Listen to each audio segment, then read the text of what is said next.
Lalay to. Gutom na. Gutom na.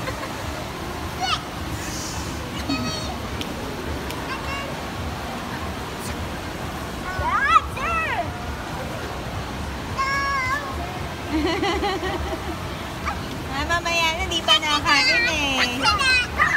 Ay, pwede, pero pwede na, no? 55 lang.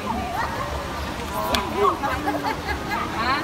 Nakasabay ka. Kaya ganito din si Janice eh. Ganyan ko din kay Mimi. Sa Shopee lang. Bumamali ako. Bumamali. Bebe tayo, babe.